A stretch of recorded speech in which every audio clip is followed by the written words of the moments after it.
Hi, Barbara Vay here, and I'm with Shawntelle Madison, and she writes humorous urban fantasy, which just seems like almost a contradiction in term, because urban fantasy is usually dark, and yours is humorous. Yes.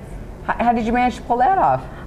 Pretty much, I guess I have always been sarcastic and had a sense of humor, and pretty much when I was writing my heroine, she just came out snarky, and it just felt natural, pretty much a warm blanket where as everything's coming at her in her world, the way she saw things, that's just how it came out.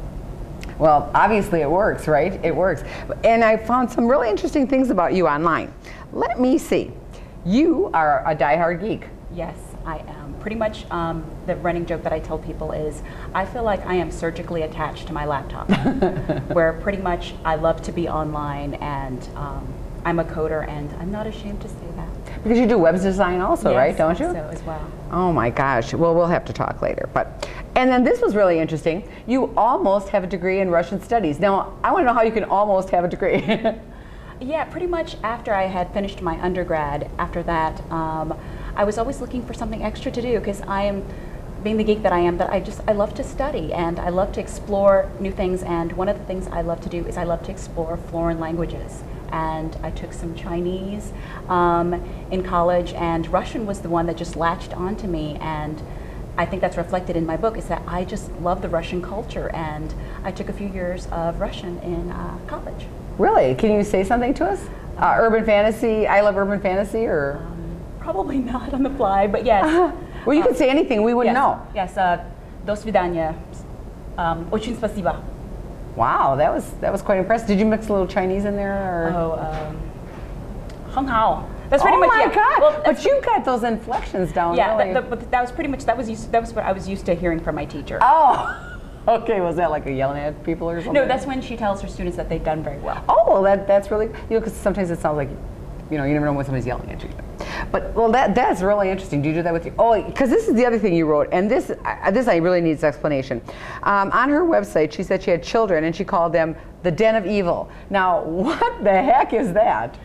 Pretty much, it's a term from SpongeBob, and yes, there's an episode in SpongeBob where there are superheroes, and then the villains are the Den of Evil. Yes, and it's a running joke on Twitter where I tell people that my children are hanging out in the basement, which is a den, and it's the Den of Evil. So my children are inhabiting the Den of Evil. How old are your kids? I have an 8-year-old, a 7-year-old, and a 4-year-old Princess Diva, Her Royal Highness. Oh my gosh. Yes. Well, that must keep you busy. When do you have time to write? Oh my goodness. It's pretty much, it's one of those things where in the beginning I could write with them, jumping all over the place, all over me, but I just had to reach the point in my writing where I had to become focused, and that's the thing, focused writing funny, but I had to become focused and sit down, and had to be the mommy is writing time, and daddy had to say, mommy's writing, leave her alone. So pretty much I had to set aside my own time for writing. Outside of the Den of Evil. Yes, outside of the Den of Evil. Outside of the Den of Evil. That's just absolutely amazing. And do you think you're going to ever feel like it's okay for your kids to read your books? When they become older, yes. And older. Give me an age, because I've had some people say that, and they say, well, my kids are 40. Oh my goodness, yes. You know.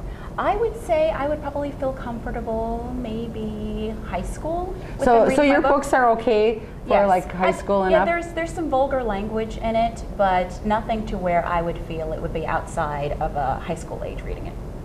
Well, that's great. So now we've got another book that parents can share with their children, their older children, which I think is great. So thanks for joining us, and thank you for joining us, and we'll see you soon.